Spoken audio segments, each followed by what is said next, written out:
ወደ 14 15 ርዕሶች እንደተማረን ታውቃላችሁ። በጣም እኔ ራሴ ገረመኝ። ይሄን ያህል ብዙ ተምረናል እንዴና ዛሬ እነሱን አብረን እንከልሳቸዋለን።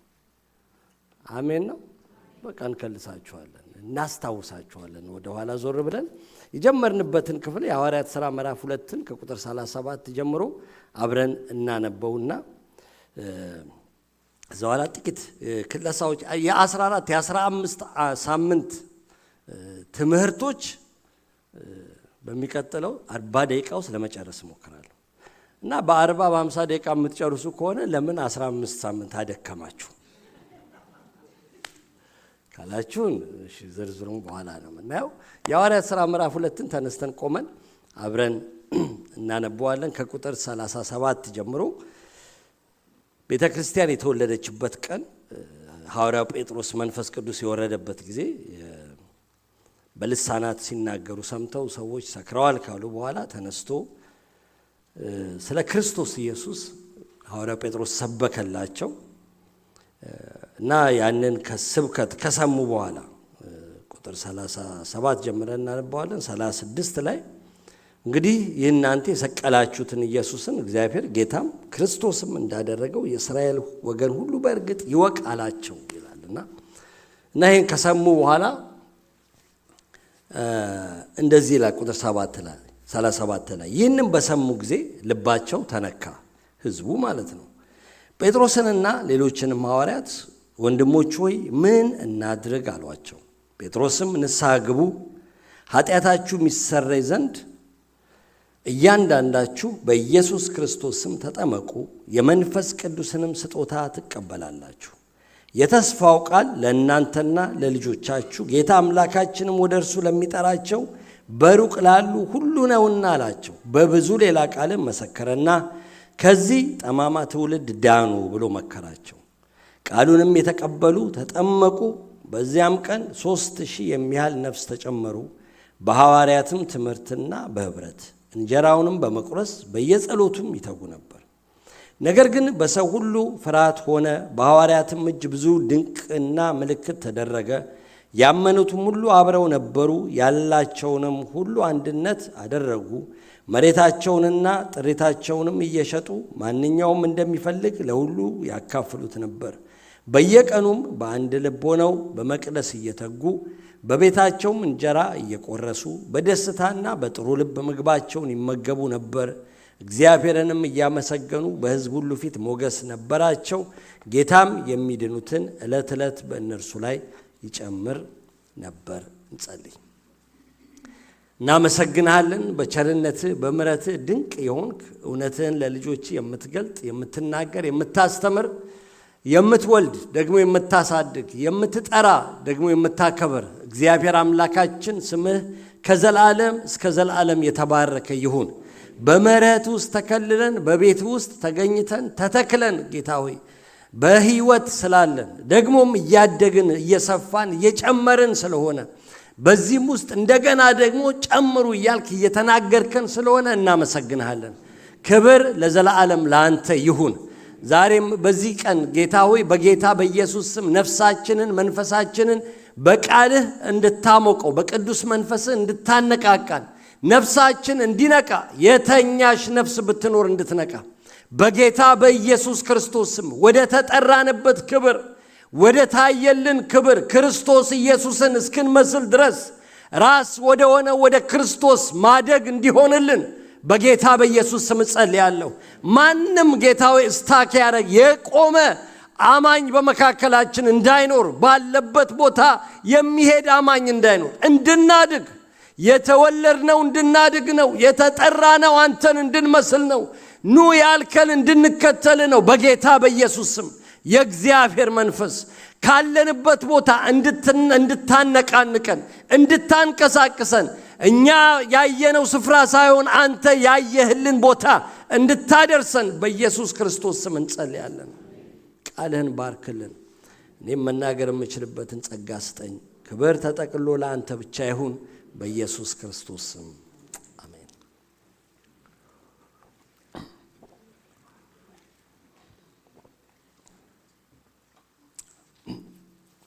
ያው የተጠራ ነው ለመጨመር ነው ብለናል። የተሰጠን ህይወት የምንጨምርበት ህይወት ነው፣ የሚጨምር ህይወት ነው። አንድ ቦታ ላይ ስታክ ያደረገ የቆመ አይደለም፣ የሚንቀሳቀስ ነው። የክርስትና ህይወት ራሱ ማደግ ነው። ማደግ መጨመር ኢትዝ ኖርማል ነው። አለማደግ ነው የሚያስደነግጠው። አብኖርማሉ ባለበት ቦታ መቆም ነው እንጂ ኢትዝ ኖርማል። ልክ ማንም ህፃን ልጅ ተወልዶ ሲያድግ ሳይሆን የሚያስደነግጠን ሳያድግ ሲቀር ነው። ምን ነካው የሚባለው ሆስፒታል የሚሄደው ማደግ ሲያቆም ነው። ሲያድግ ግን መናገር ሲጀምር፣ መሮጥ ሲጀምር፣ መጫወት ሲጀምር፣ መሳቅ ሲጀምር ኢትዝ ኖርማል። በክርስትና ህይወት ውስጥ ማደግ ኖርማል ነው። ማደግ በጣም ኖርማል ነው። እማያድግ ክርስቲያን ሲኖር ግን መጠየቅ አለበት ልላችሁ። ጌታ ኢየሱስ እኔ ህይወት እንዲሆንላችሁ እንዲበዛላችሁ መጥቻለሁ። አሜን። እንዲበዛ የሚበዛ ህይወት፣ የሚትረፈረፍ ህይወት፣ የሚጨምር ህይወትን ጌታ ሊሰጠን የመጣውና ስንጨምር የምንጨምረው እያሰብን ነው፣ እየተጋን ነው፣ እየፈለግን ነው እንጂ ስለሰማን ብቻ የሚጨምር ነገር የለም። መትጋት አለብን። ተጉ እንደሚል ዛሬ ያነበብነው ክፍል ላይ እና በቃ ካለንበት ደረጃ ላይ ፈቀቅ ማለት መቻል። እኔ በውስጤ በጣም የምመኘው ይህንንም ትምህርት ራሱ መማር ከጀመርን ጊዜ ጀምሮ ምጸልየው ለራሴም ለእናንተም በጣም የምመኘው ነገር ከሆነ ካለንበት ቦታ ላይ ፈቀቅ እንድንል፣ በቃ እንድንጨምር፣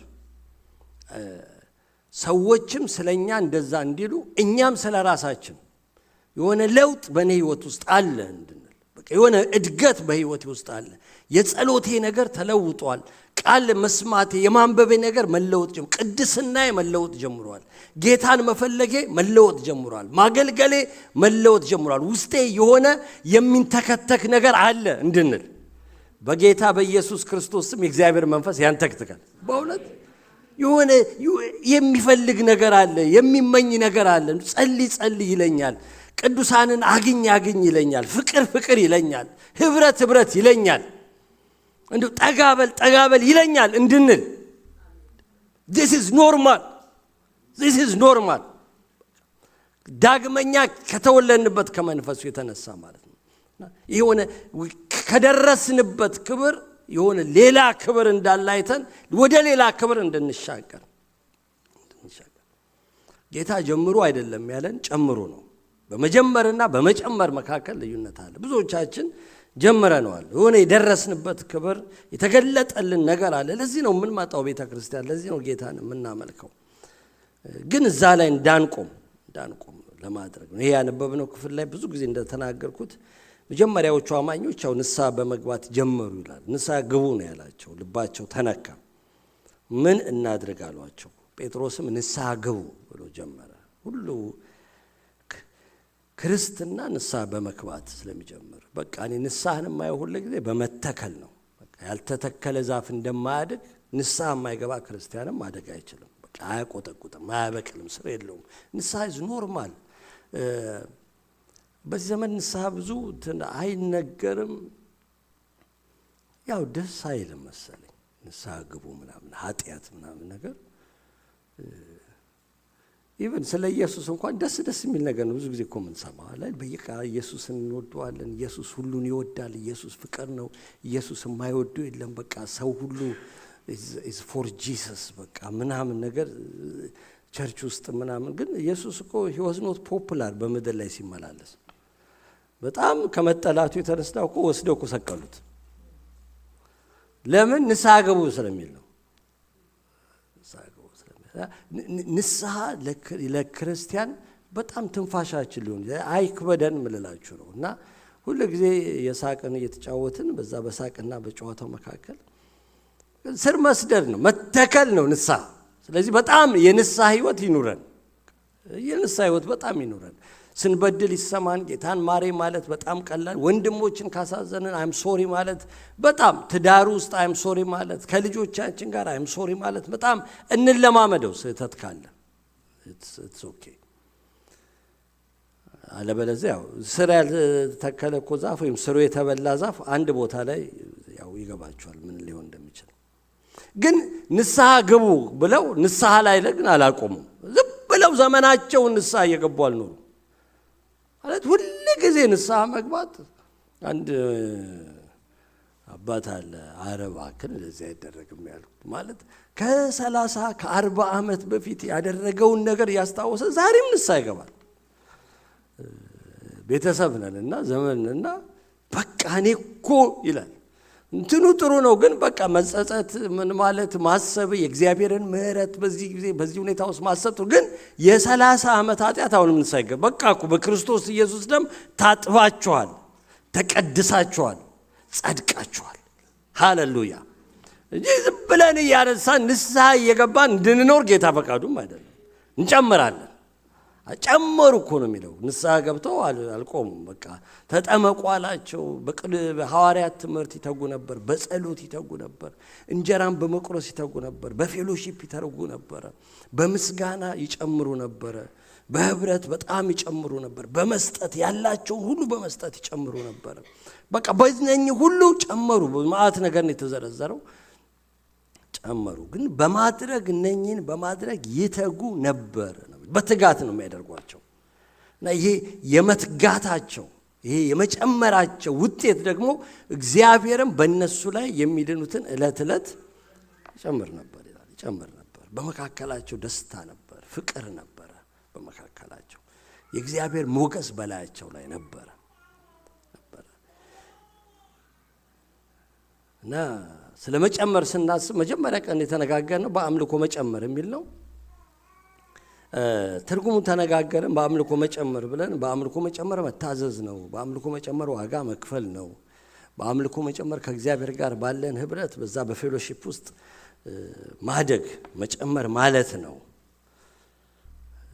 ብለን መጀመሪያ ቀን ተነጋገርን እና ብዙ ዲቴሎች አየን። እግዚአብሔር ለሙሴ መጥቶ ለፈርዖን መልእክት ላከለት። ያገለግለኝ ዘንድ ያመልከኝ ዘንድ ህዝቤን ልቀቅ ይላል ሲለው ህዝቡ ከግብጽ ወጥቶ በተራራው ላይ ሄዶ ዘመረ ለእግዚአብሔር አይልም። እንዲዘምሩለት አይደለም እንዲያመልኩኝ ነው ያላቸው።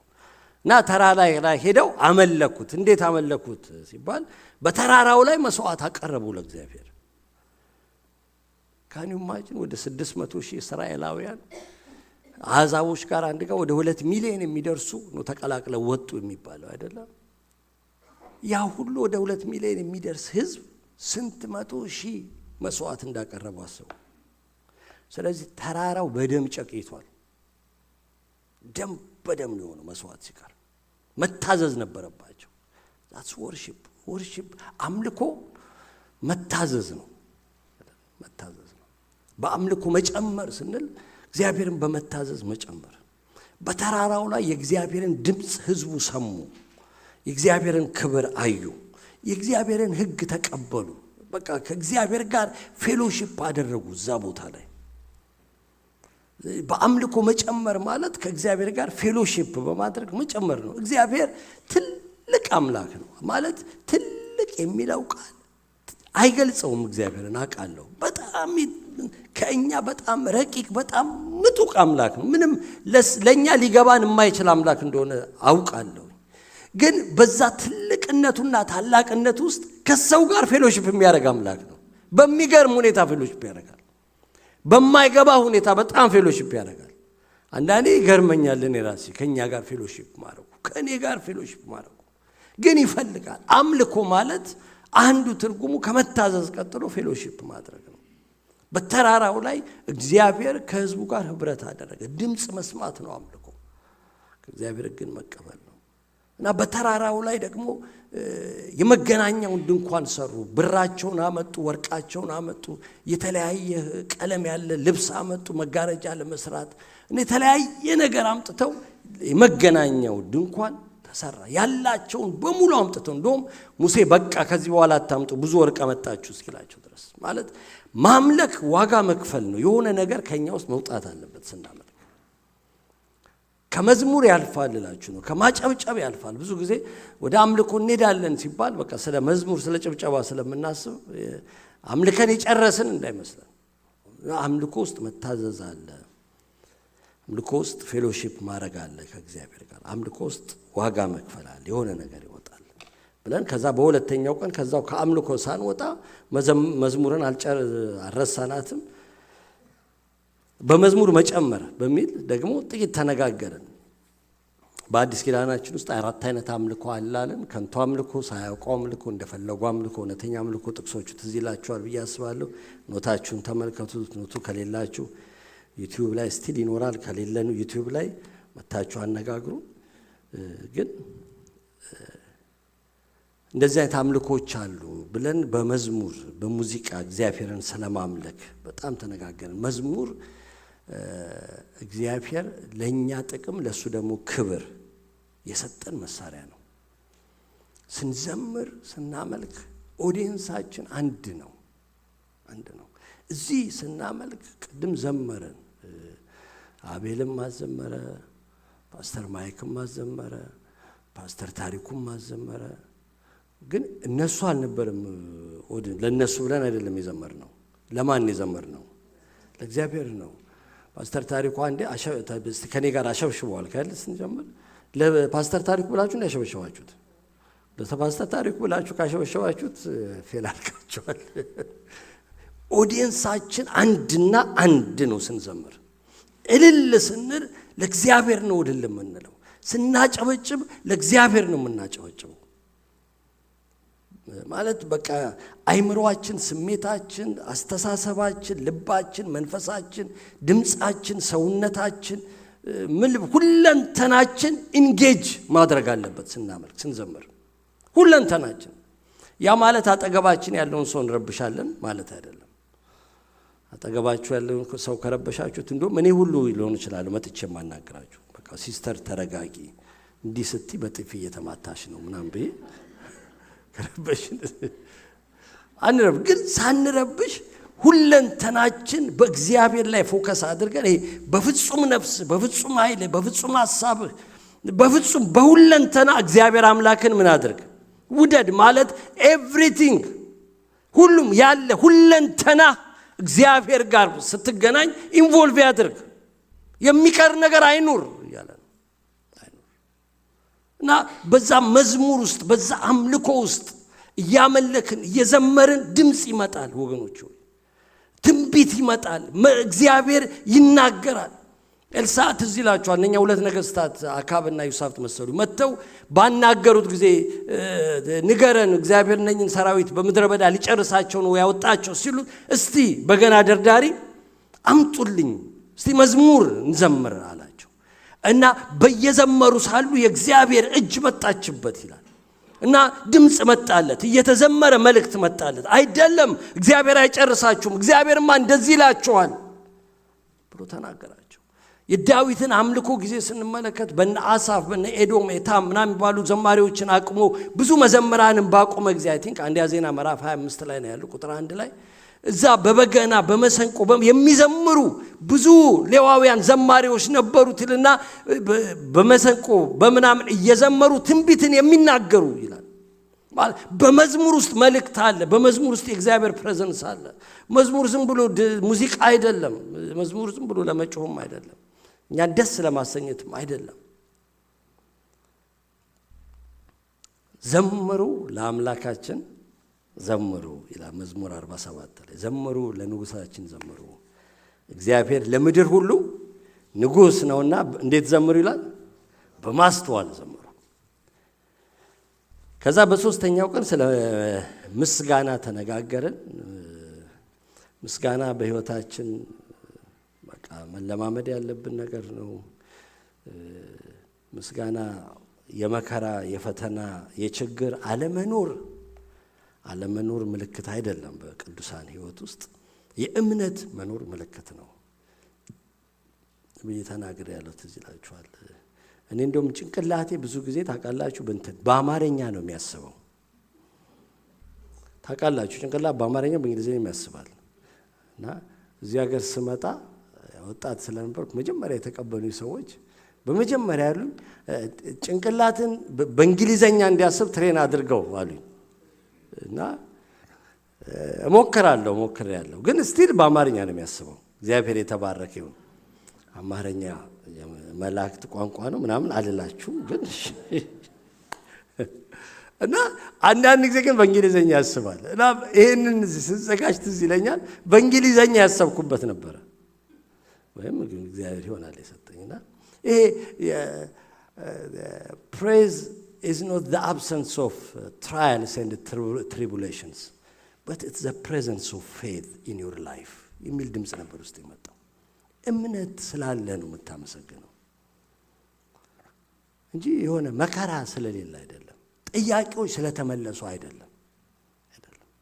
ግን በመጽሐፍ ቅዱስ ውስጥ የምናያቸው ያመሰገኑና የመለኩ አባቶች በሙሉ የእምነት አባቶች ተብሎ የተመሰከረላቸው በህይወታቸው መከራ ያልነበረ ሳይሆን በህይወታቸው እምነት የነበረ ነው።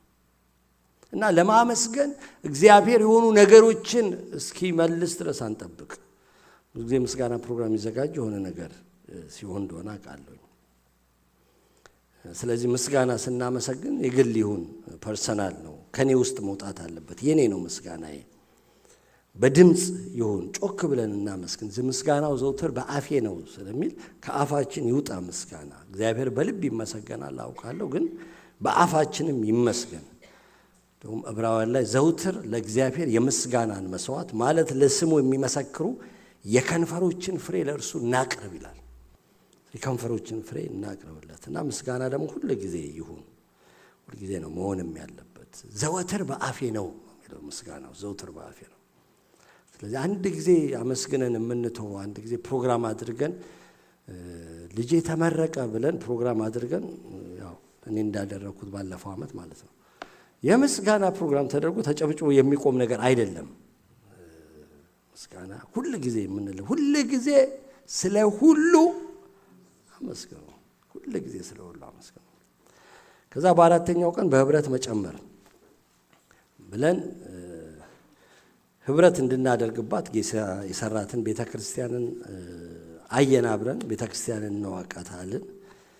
ቤተክርስቲያን ሲሰማን ሲስማማን ሲመቸን ደስ ይለን መተን ህብረት የምናደርግበት የምንዋደድበት የምናገለግልበት አስራት የምንሰጥበት ሳይመቸን ቅር ሲለን ሲደብረን ደግሞ በቃ አኩርፈን ቤት የምንቀርበት አይደለችም ቤተክርስቲያን አይደለችም።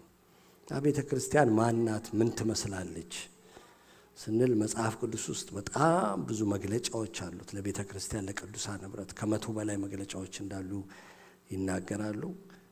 10ን ወስደን 10ን መግለጫዎች አየናቸው። ቤተክርስቲያን በክርስቶስ ደም የተገዛች ነች። ቤተክርስቲያን የክርስቶስ አካል ናት። ቤተክርስቲያን የክርስቶስ ሙላቱ ናት። ቤተክርስቲያን የእግዚአብሔር የዘላለም ሐሳብ ናት። ቤተክርስቲያን ለዘላለም ለእግዚአብሔር ክብር ነች። ቤተክርስቲያን የክርስቶስ ሙሽራ ነች። ቤተክርስቲያን የእግዚአብሔር ማደሪያ ቤት ነች። ክርስቶስ ደግሞ የቤተክርስቲያን ራስ ነው፣ የአካሉ አዳኝ ነው። ክርስቶስ ለቤተክርስቲያን ያለው የዘላለም ዓላማ ክብር ነው። ክርስቶስ ቤተክርስቲያንን ይንከባከባል፣ ይጠብቃል ብለን ሰፋ አድርገን እነኚህን ሁሉ በአንድ ቀን ያየናቸው አስታውሳለሁ። ከዛ በአምስተኛው ቀን በዚህ ህብረት ውስጥ ታዲያ ሳንወጣ ከህብረታችን ውስጥ በዚህ መጨመር ውስጥ በጌታ በሰራት በዚህ ቤተክርስቲያን ውስጥ የሚኖሩት ህብረት የሚያደርጉት እነማን ናቸው? እነማንን? እኛ ራሳችንን ብለን ስንል ራሳችንንም ወንድሞችንንም በማወቅ መጨመር በሚል አጠር አድርገን ባይዞይ ስለኛ ስለ ቅዱሳን አይ ቲንክ 79 ነው መሰለኝ አንድ ሰው ይዘረዘር የተጠራንበት አዲስ ኪዳን ላይ ስማችን ማለት ነው። እና ወንድሞችና እናቶችን እንደዚህ ብቻ እንወቃቸው ብለን የእግዚአብሔር ልጆች ነን ናቸው። የእግዚአብሔር ቤተ መቅደስ ነን፣ የእግዚአብሔር ቤተ መቅደሶች ናቸው። የእግዚአብሔር ቤተሰቦች ነን፣ የእግዚአብሔር ምርጦች ነን፣ የእግዚአብሔር ወራሾች ነን ብለን 5 ከ70 ምናምኖች ውስጥ 5ቱን መርጠን በዛ በ5ቱ ላይ ተነጋገርን። ስለዚህ እኛ የእግዚአብሔር ልጆች ነን፣ የእግዚአብሔር ምርጦች ነን፣ የእግዚአብሔር ወራሾች ነን፣ የእግዚአብሔር ቤተሰቦች ነን፣ የእግዚአብሔር ቤተ መቅደስ ነን። እኛ ብቻ አጠገባችንም ያለው ወንድም እናት እንደዛ ነው። ስለዚህ ብዙ ጊዜ ከወንድሞች ከእህቶች ጋር ስንጣላ ከእንትና ጋር እንትና ትደብረኛለች ሳይሆን የእግዚአብሔር ልጅ እየደበረኝ ነው። የእግዚአብሔር ቤተ መቅደስ አስጠላኝ እያላችሁ እኮ ነው የሆነ ሰው ሲያስጠላችሁ። ስለዚህ ከእከሌ ጋር ስንጣላ ከማን ጋር ነው የምንጣላው? ከፋዘሯ ጋር እንጣላለን እንጣላ ምንም እኮ አይቀርም። አሁን ከእናንተ ልጆች ጋር እኔ ብጣላ እናንተ ደስ ይላችኋል? የሆነ ልጄ ደስ አይልም ፓስተር ብላችሁ ስትሰጡኝ ስታስጠላ ምናምን ብላችሁ ልጃችሁ እሰይ ምናምን ትላላችሁ እንዴ እናንተ? ማለት ከእህታችን ጋር በሆነ ምክንያት ስንጣላ፣ ምክንያቱም ከልጆች መካከል ረባሽ ልጆች አሉ፣ በጥባጭ ልጆች አሉ፣ አስቸጋሪ ልጆች አሉ፣ አመፀኛ ልጆች አሉ። እስቲል ግን የኔ ልጅ ከሆነ ልጅ ነው እወደዋለሁ። ስንት በጥባጭ ልጅ ነው የምትወዱት? ልጅ በጥባጭ ልጅ ካላችሁ ማለት ነው። ምንም አስቸጋሪ ቢሆን ሰው እንትና አይነት ልጅ አይስጥ ምናምን ሲባል እናትየው ግን ወይ አባትየው ስቲል ይወደዋል። ለምን? ልጅ ነች በቃ። እና ቸርችም ውስጥ በጣም አስቸጋሪ ልጆች አሉ፣ ግን ፋዘር ይወዳቸዋል። ለምን ወደድክ አንለው። ማን ይለዋል? እኛ ሲወልድ እንትናን ሲወልድ አማክሮ አልወለደም፣ ማንንም አላማከረም። ስለዚህ ህብረት ስናደርግ የራሳችንም አይደንቲቲያችንን እንወቅ፣ ቅዱሳንንም በዙሪያችን ያሉትን ማወቅ በጣም ጥሩ ነው። ይበቃኛል ይሄን ያልኩ እንዳልመለስ። ከዛ እርስ በርስ መጨመር እንዴት ነው ካዲያ ከነኛ ወገኖች ጋር እንዴት እንኑር የሚል አዲስ ኪዳናችን እርስ በርስ የሚል ወደ 200 ጊዜ ተጽፏል ይላሉ። እና በምን እንጨምር ብለን ጥቂቶቹን እዚህ ላይ በቃ ተነጋገር። እርስ በርስ ተዋደዱ፣ በፍቅር እንጨምር። እርስ በርስ ይቅር ተባባሉ፣ በይቅርታ እንጨምር። እርስ በርስ ተቀባበሉ፣ ተከባበሩ፣ በመቀባበል በመከባበር እንጨምር። እርስ በርሳችሁ ተመካከሩ፣ ተጠባበቁ፣ ተሸካከሙ፣ ተስማሙ። እርስ በርሳችሁ አገልግሉ። እርስ በርሳችሁ እንደ ባሪያዎች በፍቅር ሁኑ። እርስ በርሳችሁ ትሑታን ሁኑ፣ በትህትና እንጨምር። ደግሞ እርስ በርስ ደግሞ አታድርጉ ደግሞ የተባል ነው አለ። እርስ በርሳችሁ ውሸት አታድርጉ፣ ትነጋገሩ። እዚህ ላይ አልጻፍኩትም ዘልየዋል እንጂ ማለት መጨመር ብቻ ሳይሆን መቀነስም አለ። እግዚአብሔር ይመስገን። ስለዚህ ውሸትን አትነጋገሩ፣ እርስ በርሳችሁ ውሸት ቀንሱ። እርስ በርሳችሁ አትተማሙ፣ እርስ በርሳችሁ አታጉረምርሙ፣ እርስ በርሳችሁ አትቀናኑ ደግሞ ብሎናል ጌታ። ስለዚህ እርስ በርስ እንዴት እንኑር የሚለውን አየን። ከዛ በሰባተኛው ጊዜ በመስጠት መጨመር ብለን እግዚአብሔር ለወንጌል አገልግሎት ለድሆች በቃ እንድንሰጥ እንደሚፈልግ ብቻ ሳይሆን ከኛ እንደሚጠብቅብን በጥቂቱ አየን። የት ልስጥ፣ ምን ያህል ልስጥ፣ መቼ ልስጥ፣ እንዴት ልስጥ የሚለውን አይተን እንዴት ልስጥ ላይ በፍቅር በልግስና በፈቃደኝነት በደስታ እንዳቅማችን እንስጥ። መስጠት ማለት እግዚአብሔር ካለን ነገር ስንሰጥ እግዚአብሔርን አንተ የሁሉ ባለቤት ነህ ማለት ነው። በእግዚአብሔር መታመን ማለት ነው። እግዚአብሔርን ማክበር ነው። አንተ ከእግዚአብሔር ሆይ ከገንዘብ ትበልጣለህ ማለት ነው። መታዘዝ ነው ብለን ስለ መስጠት ተነጋገርን። ከዛ በስምንተኛው ቀን ኒውርስ ኢቭ ላይ ነበረ። በ2026 የመጨመር ዓመት በዚሁ እንቀጥል ብለን ከፓስተር ታሪኳ ተነጋግረን ይሄ የሚቀጥለውም ዓመት ቪዥናችን መሆን አለበት በመጨመር እንጂ መቀነስ የለም እኮ ክርስትና ነው ብለን በኢቭ ላይ በ26 ላይ ምንጨምር አለን። በዚህ ህይወት ባይዘው እዛ ላይ ይመስለኛል የተናገሩት የተቀበልነው ህይወትን አዲስ ኪዳን በብዙ መንገድ ነው የሚገልጸው። አዲስ ህይወት ይለዋል፣ የዘላለም ህይወት ይለዋል፣ የክብር ህይወት፣ የማይጠፋ ህይወት፣ የንግስና ህይወት፣ የማይሞት ህይወት፣ የሚኖር ህይወት፣ የማያልፍ ህይወት፣ የኢየሱስ ህይወት፣ የእግዚአብሔር ህይወት፣ የሚመጣው ህይወት፣ እውነተኛ ህይወት፣ የሚወርስ ህይወት፣ በልጁ ውስጥ ያለ ህይወት፣ አክሊል ያለው ህይወት እያለ ይገልጸዋል የተቀበልነውን ህይወት። እና ይህንን ህይወት ነው የተቀበልነው። ይሄ በጣም አስደናቂ ሆነ። እኛም ራሳችን በደንብ አልገባንም እውነት ለመናገር ግን ይሄ የእግዚአብሔር ህይወት ይሄንን የመለኮት ህይወት ተቀብለን መድረቅ አንችልም። ይሄን ህይወት ተቀብለን ግራ መጋባት አንችልም። ይሄን ህይወት ተቀብለን እየጠወለግን መኖር አንችልም። እንወድቃለን፣ እንሳሳታለን፣ እናጠፋለን፣ አንዳንዴ እናመነታለን። ግን ግራ እየተጋባን መኖር አንችልም። ምክንያቱም የተቀበልነው የሚኖር ህይወት ነው፣ የማያልፍ ህይወት ነው፣ የእግዚአብሔር ህይወት ነው። የልጁ ኢየሱስ ክርስቶስ ህይወት ተቀብላችኋል፣ በእናንተ ውስጥ አለ ይላል። እና በዚህ ህይወት ውስጥ እንጨምር ብለን በእግዚአብሔር ቃል በግል ጸሎት ዲቮሽን ላይ የግላችን በህብረት በአገልግሎት ለእግዚአብሔር ቤት በመስጠት በምስክርነት በመታዘዝ እንጨምር አለን። ከዛ አዲሱ ዓመት ጃንዋሪ ላይ እንደገባን ደግሞ በውጊያ መጨመር ብለን ሰይጣን አማኞችን በብዙ መንገድ ስለሚዋጋ እንዳንዘናጋ፣ እንዳንተኛ፣ ኬርለስ እንዳንሆን ነቃ እንድንል፣ ነቅተን መልሰን እንድንዋጋው፣ እንድናጠቃው፣ ጠላት እንደሌለብን እንዳንተኛ። the greatest trick ሰይጣን ካደረገው ሁሉ ትልቁ ትሪኩ እንደሌለ ሰዎችን ማሳመን ነው ብሏል አንዱ ሰውና ልክ እንደዛ እንደሌለብን ጠላት እንዳንተኛ። ብዙዎች ጠላት እንደሌለባቸው እየኖሩ በጣም አታክ ተደርገዋልና አንደኛ ጴጥሮስ 5:8 ላይ በመጠን ኑሩ ንቁም፣ ባላጋራችሁ ዲያብሎስ የሚውጠውን ፈልጎ እንደሚያገሳ አንበሳ ይዞራል፣ ንቁ ይላል። ንቁ።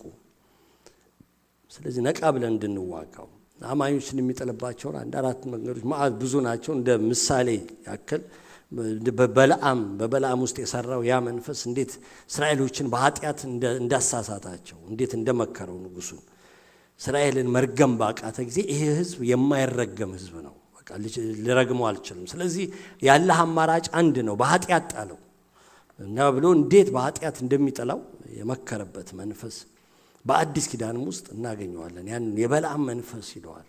የኤልዛቤል መንፈስ፣ ይሄ እምነትን የሚያስጥል የሚያስፈራራ ዲፕሬሽን ውስጥ የሚከት ኤልያስን ያሳደደችበት መንፈስ፣ የበሽታ መንፈስ የሚል ነገር ተጽፎ መጽሐፍ ቅዱስ ላይ የተጻፈ ጥቅስ አይደለም። ግን አንዳንድ በሽታዎች፣ ሁሉም አይደሉም፣ አንዳንድ በሽታዎች ሰይጣን የሚያመጣቸው በሽታዎች እንዳሉ እንድናውቅ ጌታችን ኢየሱስ አንዳንዴ አጋንንትን ሲያስወጣ ሰዎቹ ይድኑ ነበር። ዲዳዎች አጋንንቱ ሲወጣ ዲዳው ተናገረ ይላል። አጋንንቱ ሲያስወጣ ደንቆሮ ሰማ ይላል። ያቺ የጎበጠ 18 ዓመት የጎበጠችውን የድካም መንፈስ ያለባት ይላልና መንፈሱ ሲወጣ ቀና አለች። አንዳንድ በሽታዎች ከአጋንንት ናቸው። ሁሉም ግን በሽታ አይደለም ማለት። ሁሉንም አንዳንድ ሰዎች አሉ በሽታ ሁሉ ከአጋንንት ይመስላቸው። እንደዛ ብሎ ነገር የለም ማለት። ስንራመድ እንቅፋት ቢመታኝና እግሬ ቢቆስል ሰይጣን አይደለም አይደል? እንቅፋት መጥቶኝ ነው የቆሰልኩት። ቢመዘምዘኝ ምን ቢል በቃ እንቅፋት ነው። እና ሁሉንም በሽታ ከሰይጣን አናረገው። ግን አንዳንድ በሽታዎች ከሰይጣን ናቸው። እሁድ የሚያማቸው ቅዱሳን አሉ ብያቸዋለሁ። የዛን ቀን ልክ እሁድ ጠዋት የሚታመሙ ይሄ ከሰይጣን ነው የሚመስለኝ ለመናገር፣ ተገልጦልኝ ምናምን ሳይሆን ሳምንቱም በሙሉ ሲሰሩ ደህና ሆነው ልክ እሁድ ጠዋት ላይ የራስ ምታት፣ የሆድ ቁርጠት፣ የጀርባ መንቋቋት ምናምን ከያዛችሁ ይሄ መገሰጽ ነው ያለበት፣ መጸለይ ነው ያለበት ማለት ነው። የፈርዖን መንፈስ ያው እግዚአብሔርን አታመልኩም የሚል አታገለግሉም፣ በጣም ቢዚ የሚያደርግ ረፍት የሚነሳ አልተናገርኩበትም እንጂ ጠላትን ጊዜ ስላልነበረን ጠላትን የምናሸንፍበት መንገዶች አሉ። በስሙ እንዋገዋለን፣ በደሙ እንዋገዋለን፣ በምስክርነታችን እንዋገዋለን፣ በመታዘዝ እንዋገዋለን ጠላትን የምናሸንፍበት እና ከክብር ደግሞ ወደ ክብር መሻገር የሚል አንድ ሳምንት ተነጋግረን ነበር። ከዛ በኋላ ወደ ኢያሱ መጽሐፍ ገባን እና የኢያሱን መጽሐፍ የመጨመር ህይወት በሚል በመንፈሳዊ ህይወታችን መጨመር በሚል መነጋገር ፓስተር ታሪኩ ያስተምር ነበር ባለፉት 4-5 ሳምንታት እና እንደውም እሱ ሲያስተምር ይገርማቸዋል። ወደ ኋላ ተመልሼ የኢያሱን መጽሐፍ ከዚህ በፊት በጣም ረጅም ጊዜ በፊት 17 ዓመት በፊት ተምረነው ነበር የቆያችሁ ካላችሁ እና እንደውም ኖቱን ሁሉ ተመልሼ የተመለከትኩት መቼ ነበረ። ምክንያቱም አንድ ትዝ ያለኝ ነገር ትዝ ብሎኝ ቆየ ነገር አይምሮዬ ነው ምናምን ብዬና ያስታወስኩት ምንድነው በ2009 ላይ ነበረ መማር የጀመርነው ዳውንታውን የነበራችሁ እና የኢያሱን መጽሐፍ እግዚአብሔር የሰጠንን በረከት መውረስ በሚል ርዕስ ነበር መጽሐፉን የተማርነው እና በቃ እግዚአብሔር በረከት ያዘዘልን በረከቶች አሉ እንወርሳቸዋለን አንፍራ ምናምን እያለን ልክ በዛው ዓመት በአራተኛው ነው በአምስተኛው ወር ላይ ይሄንን ቤት ወረስ ነው። ድንገት ደውለው ነው ራሳቸው ዛሬ የተለቀቀ ቦታ አለ እናንተኑና ውሰዱት የተባለው እና ደግሞ 2020 ላይ አንድ ነገር ትዝ አለኝ። ልክ ጃንዋሪ ስንጀምር ፓስተር ታሪኩ ትዝ ይለኛል። የሆነ መልእክት አለ በውስጤ ለ3 ሳምንት የሚሆን መልእክት አለ። ብዙ ጊዜ እንደዛ አይለኝም እውነቴን ነው የምላችሁ እና ለ3 ሳምንት እኔ ልስበክ አለኝ። ሪሊ ያው ምንድነው በቃ በመከራ ውስጥ በማዕበል ውስጥ፣ በመናወጥ ውስጥ፣ በአውሎ ነፋስ ውስጥ ስናልፍ እግዚአብሔር ጌታ የሚያሳልፈን ንግስናውን ጌትነቱንና አምላክነቱን ሊያሳየን ነው። አንድ ሳምንት ንግስናውን፣ አንድ ሳምንት ጌትነቱን፣ አንድ ሳምንት አምላክነቱን ብሎ ሰበከ። ትዝ ይላችኋል። ጃንዋሪ ላይ ነበር የሰበከው። ፌብሩዋሪን አልፈን ማርች ላይ በምድር ሁሉ ላይ በእኛም ቸርች ጭምር መናወጥ መጣ። ያ የማይታየው ነገር መጣ። ዛሬ ገስጸው ቸርች ሁሉ ይዘጋ የተባለበት ረሳችሁት እንዴ? አዎ ኮቪድ መጣ እና ተናውጠን አምላክነቱን፣ ንጉስነቱን፣ ጌትነቱን አየን፣ አለፍን። መሀላችን ማንም ሳይጎድል ማለት ነው። የኮቪድ ሳያጠቃው አለፍን ማለት። እንደዚህ አይነት መልእክቶች ሲመጡ አንዳንድ ጊዜ እግዚአብሔር ምን እያለ ነው? ለምን የሚደጋግመው ማለት ጥሩ እኮ ነው። እና የመጨመርን ህይወት ራሱ ስንጀምር ሚኪ በዚህ ጊዜ ፓስተር ሚኪ ጨመራ ብለን አልነበረም፣ ግን ተጨመረ። አዲስ ፓስተር ተጨመረ፣ አዲስ አገልጋይ እና ሌላም የሚጨመር ነገር በህይወታችን ጌታ በግልም እንደ ህብረትም ያየው ነገር እንዳለ አስቡ ልላችሁ ነው። እና ኢያሱ መጽሐፍ አሁን መንፈሳዊ ህይወት መጨመር የሚል ኢያሱ ከግብፅ ሙሴን ተከትሎ ወጣ። ግን በህይወቱ እየጨመረ መጥቶ መጨረሻ ላይ ከሙሴ ተረከበው፣ መሪነቱን ተሰጠው። እና እንዴት ነው ኢያሱ የጨመረውና እንዴት እንጨምር ብለን የመጀመሪያውን በመንፈሳዊ ህይወት መጨመር የሚያስፈልጉን ነገሮች ምንድን ናቸው? በክርስቶስ ባገኘነው ነፃነት መኖር። ኢያሱ ባርነትንም ያውቃል፣ ነፃነትንም ያውቃል። ከግብፅ ውስጥ ባሪያ ነበረ። እግዚአብሔር ነፃ ሲያወጣው ደግሞ ነፃ ነበረ በምድረ በዳ እና በነፃነት መኖርን አወቀበት ኢያሱ። ወገኖቼ ሆይ በነፃነት መኖርን በክርስቶስ ኢየሱስ ያገኘነውን ነፃነት በዛ ነፃነት ውስጥ መኖርን እንወቅበት። በንቃት መዋጋት። ኢያሱ ከወጣ ጀምሮ በጣም የሚዋጋ ነበር። እንደወጡ ነው አማሌቃውያን ሲመጡ ዘጸአት 17 ላይ ኢያሱ ጎርማሶችን ሰብስብና ተዋጋቸው ያለው። የሚዋጋ ነቅቶ የሚዋጋ ነበረ።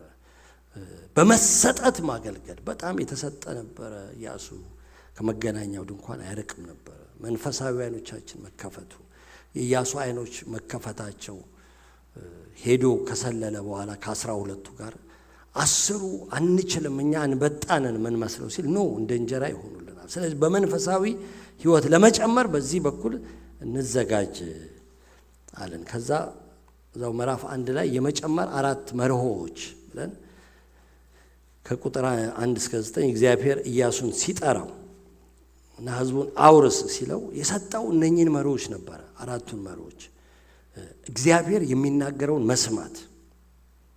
ምዕራፍ 1 ላይ እግዚአብሔርም ኢያሱን ተናገረው ብሎ ነው የሚጀምረው። ስለዚህ ለመጨመር እግዚአብሔርን መስማት፣ ለመጨመር እግዚአብሔር የሚያየውን ማየት። እግዚአብሔር ለኢያሱ አሳየው፣ 3 ነገሮችን አሳየው ይላል እዛ ቦታ ላይ። ከዛ እግዚአብሔር የሰጠውን ተስፋ ማመን። እግዚአብሔር 3 ተስፋዎች ነው እዛ ላይ የሰጠው ተብለናል። ከዛ የእግዚአብሔርን ቃል ሙሉ ለሙሉ መታዘዝ። የሚታዘዘውን ቃል ሰጠው እግዚአብሔር። እንዲያድርግ አለው። እኔ መርሆዎች ናቸው ተባለ። ከዛ የመጨመር ደግሞ ስልቱ፣ ስትራቴጂው እንዴት ነው ለመጨመር ለማደግ የሚረዱን 4 ስልቶች ብሎ እግዚአብሔር ቪዥን ይሰጣል፣ ስትራቴጂ ይሰጣል። ከዛ በኋላ ወደ አክሽን ነው የምንገባው። ስለዚህ እነኚህ ናቸው የሚረዱን። መዘጋጀት፣ ቃሉን ማሰብ፣ ማሰላሰል፣ መረዳዳት፣ መታዘዝ። ኢያሱ ምዕራፍ 1 ከቁጥር 10 እስከ 18 ያለው እነኚህን ይነግራል። ከዛ ምዕራፍ 2 ላይ ስንገባ ለወንጌል በመሄድ እንጨምር ብለን የሰላዮችንና የረዓብን ግንኙነት ነበር እዛ ላይ ተመለከተው። ጌታ ከአዲስ ኪዳን ጋር ነው እያያያዘ ፓስተር ታምሪኩ ያስተማረውና ባይዘው ይሄንን ነገር እኔ ከያዝኩት ኖት ነው እንጂ እሱን ጠይቄው አይደለም። ኖት መያዝ እንዴት ጥሩ መሰላችሁ። ግን ተሳስቻለሁ ወይ ብዬ ፓወርፖይንቱን አሳየሁት።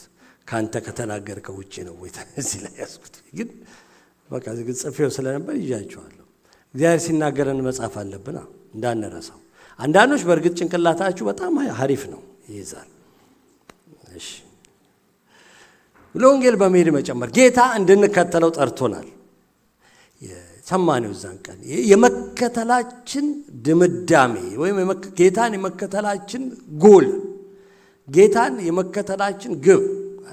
እግር ኳስ ሲጫወት ጎል አለ።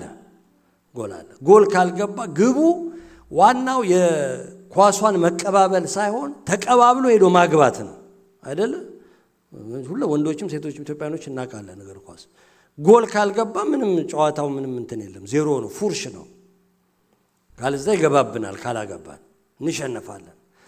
ጌታን የመከተላችን ጎሉ የመከተላችን ግቡ ሰው አጥማጅ መሆን ነው። ተከተሉኝ ሲላቸው ሰው አጥማጅ አደርጋቸዋለሁ ነው ያላቸው። ስለዚህ እኛ ስንከተለው እሱ ነው የእድገታችን መጨረሻ ያለው እሱ ነው።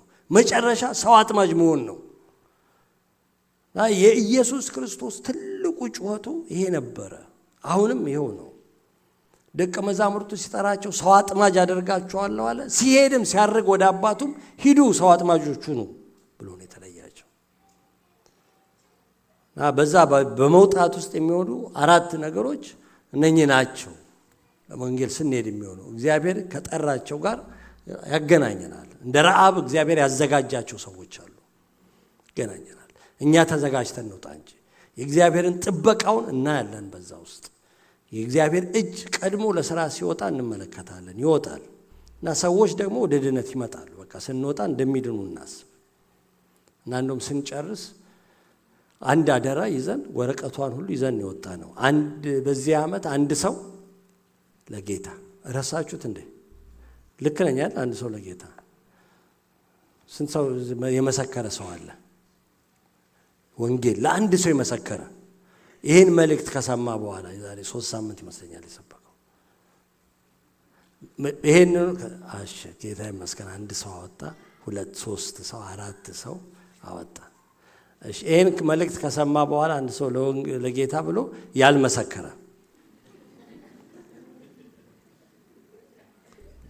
እጅ የሌላችሁ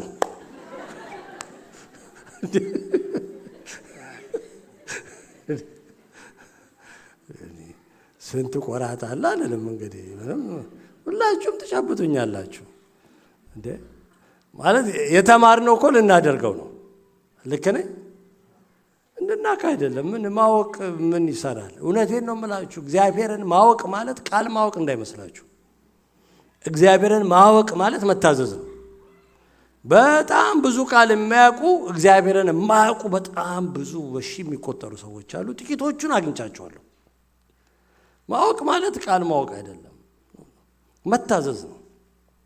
በጣም ቀረብ ብሎ እግዚአብሔርን ሰምቶ መታዘዝ ሁላችሁ። በቃ እግዚአብሔር መስከሩ ካለን እንውጣ። አንድ ሰው ለጌታ የዛሬ ደግሞ 3-4 ሳምንት እንደገና መጥቼ ጠይቃችኋለሁ። አፍራችሁ እንደዚህ እንደ ጉንድሽ እንዳትሆኑብኝ እጅ እንደሌለው እንዳትሆኑ። በቃ መስክረናል። የሚያደንቅ ጌታ ግን እንወጣለን፣ እንመሰክራለን። ላስት ዊክ የእዝራ ግሩፕ ለወንጌል ወጥተው እዚህ አካባቢ ፎቶ ልከውልን ነበር። በጣም ደስ ይላል። በጣም እንውጣ ማለት ነው። ለወንጌል በመሄድ መጨመር ምን ጨምርበት ይሄ ነው። በመጨረሻ በእምነት መጨመር ከኮንፈረንሱ በፊት ማለት ነው። እምነት መንፈሳዊ ሕይወታችን ፍሬያማ ሆኖ ከጅማሬ እስከ ፍጻሜ እንድንሄድ የሚያግዘን የእግዚአብሔር ኃይል ነው ብሎን ነበር። በመንፈሳዊ ሕይወታችን ፍሬያማ ሆኖ ከጅማሬ እስከ ፍጻሜ እንድንሄድ የሚያግዝ የእግዚአብሔር ኃይል ነው። ይህንን ወርቁን ፒክቸር የመረጥኩበት ዋናው ነገር ከወርቅ ይልቅ የተፈተነ እምነታችሁ ስለሚል ነው። ከወርቅ ይልቅ የጠራ እምነት ስላለ ነው። ስለዚህ እንደዚህ አይነት ፍሬያማ የሚያደርግ እምነታችን ምንድን ነው ሲባል የእምነት ምልክቱ ስራ ነው። ምንጩ ኪዳን ነው። የሚያደርገው በመታዘዝ ነው። ኃላፊነትና ተጠያቂነት ደግሞ አለው እና ባለፈው ሳምንት እንደውም ፓስተር ቤዛ ሲያገለግለን የኮንፈረንሱ የመጨረሻው ቀን ላይ ተሰሎንቄ ነበር ያስተማራል። የተሰሎንቄ እምነት ቅዱሳን የእምነታችሁ ስራ፣ የፍቅራችሁ ድካም፣ የተስፋችሁ መጽናት ከት የበረታችሁ ናችሁ ይላችኋል። በቃ ይሄ ህይወታችሁ፣ ይሄ እምነታችሁ፣ ይሄ ጽናታችሁ በመቄዶንያ በአካያ ማለት በዛ ባለው በነበረው ግዛት ከከተማው ወጥቶ በዛ ግዛት ሁሉ ተሰምቷል። ማለት የዛን ዘመን ስልክ የለም፣ የዛን ጊዜ ኢንተርኔት የለም። የተሰሎንቄ አማኞች እንዴት ናቸው ብሎ ጉግል ያደረገው ሰው የለም። ግን ዝናቸው ወጥቷል፣ ህይወት አለው፣ ይታያል በቃና ሲወራ ከተሰሎንቄ ወጥቶ በቃ ከከተማው ወጥቶ በዛ ያለውን ሁሉ ግዛቱን አዳርሷል። በጣም የሚደንቅ ነው ይላል፣ የሚደንቅ ነው። እና በጣም ገርሞት ነው የጻፈላቸው አለ። ከዛ ሁለተኛ ተሰሎንቄ ሲጽፍላቸው እንዴ ብሎ ነው የጻፈው፣ ከቀድሞ ይልቅ ጨምራችኋል አሁን። በጣም ገርሞኝ ነበር እኮ አንደኛ ተሰሎንቄ ሲጽፍላችሁ እንዴ እምነታችሁ ያደገ፣ ፍቅራችሁ እየጨመረ፣ በቃ ተስፋችሁ ጽናት እየበረታ መጥቷል። ሁለቱንም ምዕራፍ 1 ላይ ታገኙዋቸዋላችሁ። አንደኛ ተሰሎንቄ ምዕራፍ 1፣ ሁለተኛ ተሰሎንቄ ምዕራፍ 1 ላይ በጣም ጨምራችኋል። ስለዚህ ስለናንተ እግዚአብሔርን ልናመሰግን ግድ ነው ማለት ጌታ በቃ ጨምሩ እያለን ነው። ጨምሩ፣ አታቁሙ፣ በቃ ጥሩ ይዛችኋል ግን ጨምሩ ያለ ነው። ሕዝቅኤል 47ን አንብና እንጨርሳለን፣ እንጸልያለን። ሕዝቅኤል ምዕራፍ 47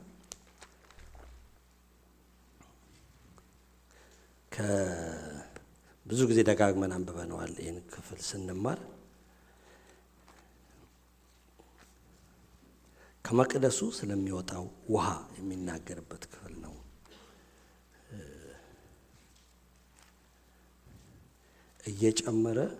እየጨመረ ስለመጣው ውሃ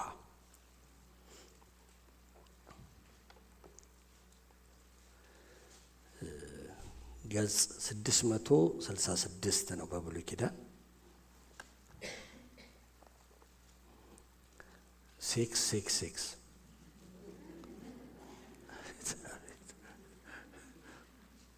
አሁን ወዲያው አይምሮአችሁ የት እንደሄደ ገባኝ። ምክንያቱም እኔም ሳየው ገጹን 666 አይምሮ የት እንደሄደ እናጠቀምት። ግን እኮ ቁጥሩ እኮ ክፋት የለበትም፣ ቁጥር ነው። ከ665 በፊት በኋላ ያለ ከ667 በፊት ያለ ቁጥር ነው እንጂ ምንም ነገር የለው። ለአጋንንት ማን ሰጠው እንጂ የሚጠቀምበት። እሺ አወጣ ነው። ወደ መቅደሱም መዝጊያ መለሰኝ። ቁጥር 1 ላይ ነው ማነበው።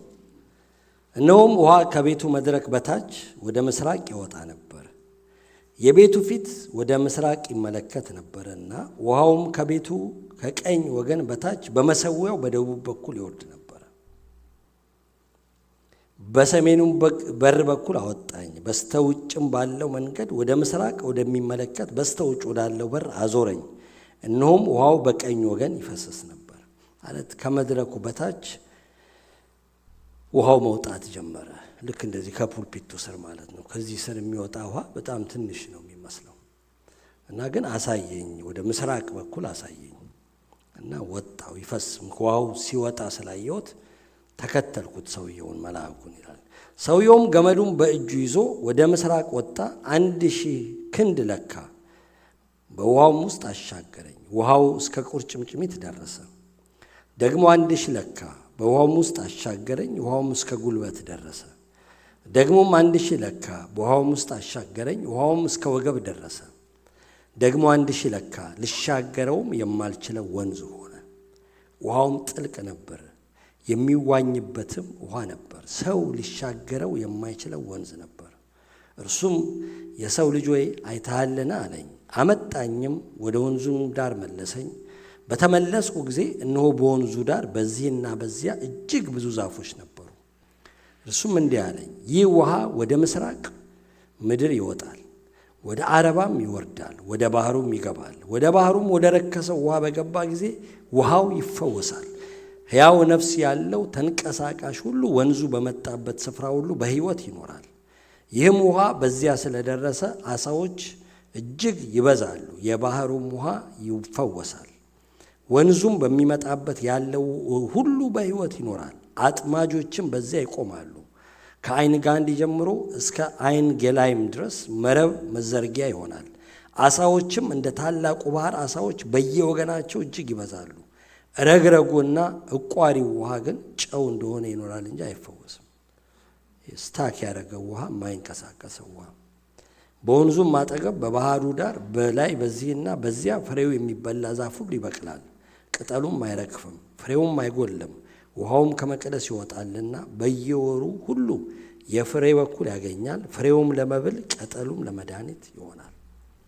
ትንሽ ውሃ ከመቅደሱ ስር የወጣ ውሃ ግን እየጨመረ እየበዛ እየተትረፈረፈ መጥቶ ሰው ሊሻገረው የማይችል ጥልቅ ወንዝ የሆነ ውሃ። ወንዙ በሚሄድበት ቦታ ሁሉ ልምላሜ ያለበት፣ በግራ በቀኝ ዛፎች የሚበቅሉበት፣ ቅጠሉ የማይረግፍ ፍሬ የሚያፈራ ዛፍ፣ የሚበላ ነገር ያለበት። እብቀል መለምለም ብቻ ሳይሆን ፍሬው ራሱ አይጎድልም ይላል። የማይጎድል ቅጠሉ ዝም ብሎ ቅጠል ያልሆነ፣ ዝም ብሎ ደርቆ የሚረግፍ ያልሆነ ግን ለመድኃኒትነት ውሃው በሚገባበት ቦታ ሁሉ ያሉትን ውሃዎች ንጹህ የሚያደርግ የሚፈውስ፣ ሕያዋን ፍጥረታት የሚኖሩበት ተንቀሳቃሽ ያለ ሕያው የሚያደርግ የተጠራንበት ሕይወት ወገኖች ሆይ ፈውስ እንድንሆን፣ ለምለሞች እንድንሆን፣ ፍሬያማዎች እንድንሆን። ከዚህ ውጪ ጌታ ለኛ ዓላማ የለውም። የደረቀን እንድንሆን አይደለም። ችግር ፈጣሪዎች እንድንሆን አልተጠራንም። እኛ ውስጥ የገባው ሕይወት ወደ ሌሎች ሲገባ ፈውስ ይሆናል። የምንሄድበት ቦታ ሁሉ ለፈውስ ነው የምንሆነው። ለፈውስ ነው ጅማሬያችን። እኔ ምን ያለኝ ልንል ትንሽ ሊሆን ይችላል። ስለ ጅማሬ አይደል። ውሃውም ከመቅደሱ መድረክ ስር ሲወጣ ትንሽ ነበር። እሱ አይደለም ግን ከእኛ ጋር ያለው የተተረፈረፈ ሕይወት። እኔ ሕይወት እንዲሆንላችሁ እንዲበዛላችሁ ውስጣችን የገባው ሕይወት ወገኖቹ መለኮታዊ ሕይወት ነው። የእግዚአብሔር ሕይወት ነው። ምድር የማታውቀው ሕይወት ነው። የተቀበልነው ሕይወት። ስለዚህ ሊሚት አናድርገው፣ አናቀጭጨው፣ ትንሽ አናድርገው። በራሳችን ልክ አንገምተው። በእኛ እውቀት ልክ፣ በእኛ ችሎታ ልክ፣ በእኛ አቅም ልክ፣ በእኛ መረዳት ልክ፣ በእኛ ሀብት ልክ፣ በእኛ ዘር ልክ፣ እኛ አይደለንም። እሱ ነው እኛ ውስጥ የገባው። እኛ አይደለንም እሱ ውስጥ የገባ ነው። እሱ ነው እኛ ውስጥ የገባው። እሱ ደግሞ ልክ የለውም። እኛ ውስጥ የገባው ልዑል ልክ የለውም፣ ዳርቻ የለውም። ከዚህ እስከዚህ የሚባል አምላክ አይደለም። ወሰን የለውም፣ ገደብ የለም። ትልቅ አምላክ ነው። ስለዚህ የሚያኖረን የሚያሳድገን በሱ ልክ ነው እንጂ በእኛ ልክ አይደለም። በቃ እንጨርስ። ተነስተን እንጸልይና ጨርስ። እግዚአብሔር ይባርካል። የምናመልከው አምላክ የሚባርክ አምላክ ማለት በሚሄድበት ቦታ ሁሉ ይሄ ውሃ በቃ ለፈውስ ይሆናል ሲል እኛንም ጭምር ይፈወሳል። የታመምን እንፈወሳለን። አሜን ነው። እንደዛ ልጸልይ በልቤ ስላለ በእውነት ምንም ለመላሜ ያጣን እግዚአብሔር በለመላሜ እንዲሞላን፣ የኃጢአት ጉልበቶች እንዲሰበሩ። ደግሞ በአንዳንድ ችግር ውስጥ የምታልፉ በሥራ ማጣት ሊሆን ይችላል፣ በፋይናንሻል ነገር ሊሆን ይችላል። እግዚአብሔር ይባርካል። ስለመጨመር ብዙ ጊዜ ስንነጋገር የምንናገረው በመንፈሳዊ ሕይወት ስለመጨመር ነው። በጣም የሚበልጠው እሱ ስለሆነ ግን እግዚአብሔር ለምድራዊ ሕይወታችን ወገኖቹ አያስብም ማለት አይደለም። ስለ እኛ ግድ ይለዋል። ስለ ትዳራችን ግድ ይለዋል። ስለ ጤንነታችን ግድ ይለዋል። ስለ ኑሯችን ግድ ይለዋል። ስለ ፋይናንሳችን ግድ ይለዋል። ልጆቹ እኮ ነን። እሱ ፊት መተን እንደ ጌታ ሆይ በጣም ፋይናንሻሊ እኮ ተቸግሬ ያለው ለማለት መንፈሳዊ እንዳትሆኑ፣ መንፈሳዊ እንዳትሆኑ። ኖ እግዚአብሔር ይባርካል፣ በጣም ይባርካል። በጣም የሚባርካ እንደ አምላካችን ይባርካል። አንዲት እህት አለች በመሃላችን፣ ምስክርነቷ እንዳልነጥቃት እሷ ትመሰክራለች እንጂ የምታልፍበት ብዙ ምስቅልቅል ያለ ነገር በሕይወቷ ነበር። በጣም ብዙ ምስቅልቅል ያለ እና እየጸለይን ጌታን እየፈለግን የሚገርም ነው እግዚአብሔር እንዴት ነገሮቿን እየሰራ እንዳለ። በጣም በቃ ስራ አልነበራትም፣ ምን የላትም። በቃ እንዴት እንደምትኖር አታቅም። ሊትራሊ እንዴት እንደምትኖር አታቅም። መስራት የማትችልበት ሁኔታ ነበረ። በጣም እግዚአብሔር ሲመጣ ግን እንዴት እንደባረካት ነግራችሁ አልችልም። በደንብ እንድትሰራ፣ በደንብ ገንዘብ እንድታገኝ፣ በደንብ እግዚአብሔር በቃ ባረካት። በረጋገደው እግዚአብሔር እና አፎርደብል ሃውሲንግ ሁሉ አንቀበልሽም አሏት። ገንዘብሽ ትልቅ ነው ደሞዝሽ ብለው። ይባርካል እግዚአብሔር ልላችሁ ነው። ምንም አንፈራም ለመጠየቅ። አንዳንዴ ፋይናንሻሊ ችግሮችን መጠየቅ ከሐሰተኛ ነቢያቶች ጋር አያይዘ ነው። እኛ ደግሞ በጣም መንፈሳዊ ሆነን እንትን እንዳንልላችሁ በጣም እግዚአብሔር ይሰጣል። ምንም የተቸገራችሁ ካላችሁ በጣም እንጸልያለን። ዛሬ እግዚአብሔር ቀንበሮችን ይስበር። በጣም የፋይናንስ ችግር ያለባችሁ፣ የሥራ ችግር ያለባችሁ፣ የቤት ችግር ያለባችሁ፣ በምንም ነገር እግዚአብሔር የሚባርክ አምላክ ነው። እግዚአብሔር አብርሃምን እባርካለሁ ለበረከትም አደርግሃለሁ አለ። እግዚአብሔር ይባርካል፣ ለበረከት ያደርጋል። እግዚአብሔር ይሰጥና ሰጪዎች ያደርገናል። እግዚአብሔር ይሞላንና ያትረፈርፈናል። በጣም በህይወታችን አይተነዋል። እዚህ መስክሩ ብትባሉ የምትናገሩ አላችሁ አለን። በጣም እግዚአብሔር ይመጣና ይሞላል። በጣም ይሞላል እግዚአብሔር። ያቺ ነብይ ጋር ሄደችው፣ የነብይ ሚስት ኤልሳ ጋር ሄደችው። ትዝ ይላችኋል። በቃ ባሪያዬ ነብዩ ሞቷል፣ ልጆቼ በባርነት ሊያዙ ነው፣ ብዙ ዕዳ አለብን። ምንድነው ያለሽ? በቃ ትንሽ ማሰሮ ዘይት አለ፣ በቃ አምጪ፣ ማሰሮ ሰብስቢ፣ በርሜል ሰብስቢ፣ ሳፋ ሰብስቢ፣ ባሊ ሰብስቢ፣ እንደው በቃ ጎድጎድ ያለ ዕቃ በሙሉ ሰብስቢ አላት። ዘይቱ በቃ ይፈሳል አያልቅም። እና ቅጆ አላት። ፈሰሰ፣ ዘይቱ ፈሰሰ። በርሜሎች ሞሉ፣ ጋኖች ሞሉ፣ ድስቶች ሞሉ፣ ጎድጓዳ ሳህን ሞላ። ምን ያህል ሁሉም ሞላ። በቃ አለቀ። ከጎረቤት ሰብስባ እንደው እንዳታሳንሽ ልጆቿን ልካ ተሰብስቦ የመጣው ዕቃ ሁሉ ሞላ። ይሞላል እግዚአብሔር ዛሬ ጎዶሎን ይሞላል። እግዚአብሔር ይባርካል፣ በጣም ይባርካል ወገኖቼ። እኔ በጣም እምነታችሁን ላነሳሳ ፈልጋለሁ። እግዚአብሔር ይባርካል። አትወስኑት። እግዚአብሔር ይባርካል። እግዚአብሔር ይሞላል። እዚህ ብዙ የተሞላችሁ አላችሁ፣ ብዙ ታሪክ ያላችሁ፣ ብዙ ምናቃችኋለን። በጣም እኛም አንዱ ነን እኮ እዚህ ውስጥ። እግዚአብሔር ይባርካል። በጣም የሚባርክ አባት ነው ያለን። እሱ እንኳን ለናንተ አለ ጌታችን ኢየሱስ፣ እንኳን ለናንተ ለኃጢአተኞች እንኳን አለ፣ ለማያውቁት በአምሳሉ ግን ስለተፈጠሩ ለነሱ ዝናብን ይሰጣቸዋል፣ ፀሐይ ያወጣላቸዋል፣ የሚዘሩትን ያበቅልላቸዋል። ለናንተማ ለልጆቹ እንዴት ይልቅ አብዝቶ አያደርግም? መጨመር ስንል እግዚአብሔር ባላችሁ ነገር ላይም በቃ እግዚአብሔር ይባርካችሁ፣ እውነት ይጨምርላችሁ። እግዚአብሔር ጤንነታችሁን ይባርክ። የታመማችሁ በኢየሱስ ክርስቶስ ስም ተፈወሱ። በጌታ በኢየሱስ ክርስቶስ ስም ተፈወሱ። የስሙ ስልጣን ያገኛችሁ። በጌታ በኢየሱስ ስም የበሽታዎች ጉልበት ሁሉ ይሰበሩ። በጌታ በኢየሱስ ክርስቶስ ስም የእግዚአብሔርን ሕዝብ የሚያስጨንቅ የሚዋጋ የደዌ ጉልበት በናዝሬቱ በኢየሱስ ክርስቶስ ስም የተነቀለ ይሁን። ከራስ ፀጉር እስከ እግር ጥፍር በተለያዩ የሰውነት ብልቶች ላይ የተጣበቀ በሽታ በኢየሱስ ክርስቶስ ስም የተነቀለ ይሁን። በጌታ በኢየሱስ ክርስቶስ ስም የእግዚአብሔርን ሕዝብ ይልቀቅ። ፈውስ ለእግዚአብሔር ሕዝብ ይሁን። በናዝሬቱ በኢየሱስ ክርስቶስ ስም ጤንነት ለእግዚአብሔር ሕዝብ ይሁን። መዳን ለእግዚአብሔር ሕዝብ ይሁን። ጌታ ሆይ የጎደሉ ማሰሮች ይሙሉ።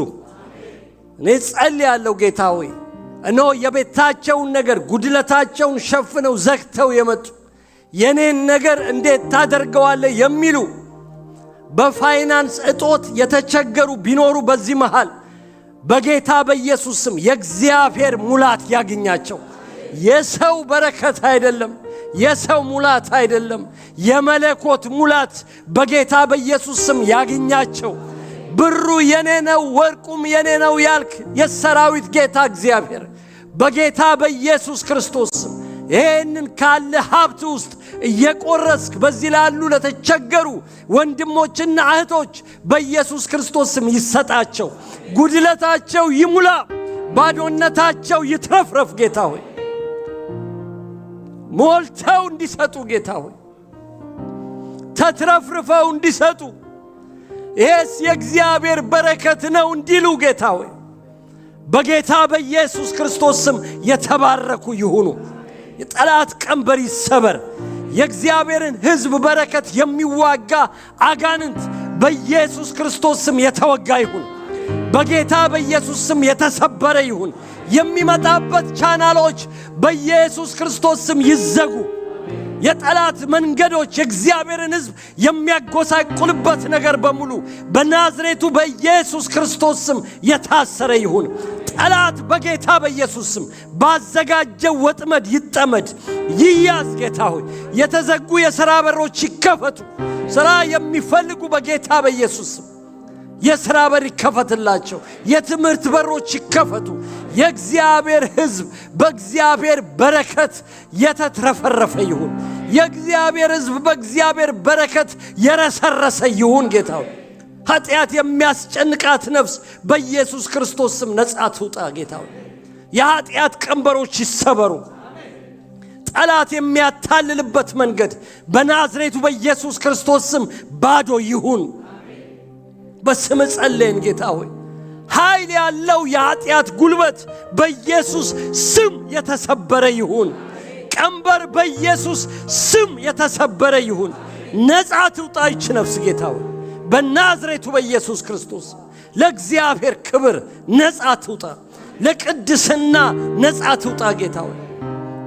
ጌታ ሆይ ይህ ብርሃን ያልተገለጠላት ነፍስ ይህ የክርስቶስ ኢየሱስ አስደናቂ ሕይወት ይሄ የመለኮት ሕይወት ውስጧ ያልገባ ክርስትና እምነት ሃይማኖት ብቻ የሆነባት በናዝሬቱ በኢየሱስ ክርስቶስ ስም በዚህ ማለዳ ጸልያለሁ። አይኖች ይከፈቱ። ጌታ ሆይ የልባችሁ አይኖች ሲበሩ የመጥራቱ ተስፋ ምን እንደሆነ ታውቃላችሁ ተብሎ እንደተጻፈ የመጥራትን ተስፋ የተጠራንበትን የከበረ ተስፋ ማየት እንድትችል ጌታ ሆይ የተዘጋጀውን የርስቱን ክብር ባለጠግነት እግዚአብሔር በፊት ለፊታችን ያዘጋጀውን የተጠራንበትን የሚበልጠውን የሚልቀውን ዘላለማዊውን የርስቱን ክብር ባለጠግነት እንድታይ የልብ አይኖች ይከፈቱ። ጌታ ሆይ ሃይማኖት እንዳይሆንብን አንተን መከተል ስርዓት እንዳይሆንብን ጌታ ሆይ ልምምድ እንዳይሆንብን ከዛኛው ሃይማኖት ወደዚህኛው መጣው እንዳንል የክርስቶስ ኢየሱስ ይሄ ብርሃን ዓለምን ላይ ያበራው ይብርሃን ጨለማውን የገፈፈ ይብርሃን የዲያብሎስን ቀንበር የሰበረ ይብርሃን የዲያብሎስን መንግስት ያፈረሰ ይብርሃን ወደ እዚህ ሕይወት ልብ ውስጥ እንዲገባ እንዲበራ ጌታ ሆይ ሃሌሉያ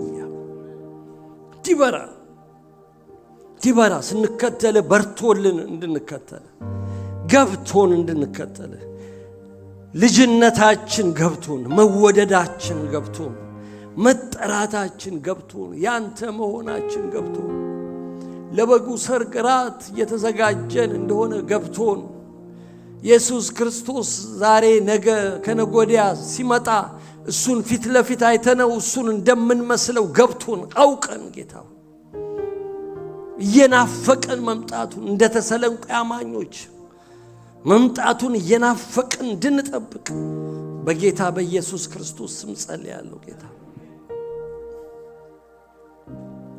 ስም የተባረከ ይሁን። ጌታ ሆይ እንድንጨምር በብዙ መንገድ በብዙ አፎች አንተ ተናገርከን ነገር በኢየሱስ ስም በእኔም በወንድሞቼ በእህቶቼ በአባቶች በእናቶቼ ሕይወት ውስጥ እውነት ይሁን። ጌታ ሆይ በኢየሱስ ክርስቶስ ስም እየጨመረን እንምጣ።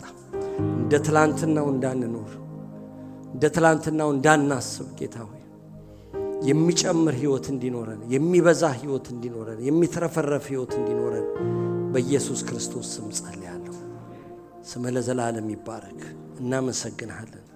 ይህንን ክብር ለእኛ ያየህልን የክብረ አምላክ እግዚአብሔር ስምህ ይባረክ። በሁሉም ስለ ሁሉም ነገር ከፍ ከፍ በል። ስምህ ከዘላለም እስከ ዘላለም ይባረክ።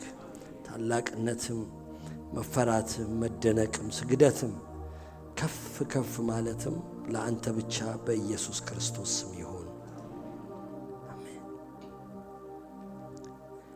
በሰማያት የምትኖር አባታችን ሆይ ስምህ ይቀደስ፣ መንግሥትህ ትምጣ፣ ፈቃድህ በሰማይ እንደሆነች እንዲሁም በምድር ትሁን።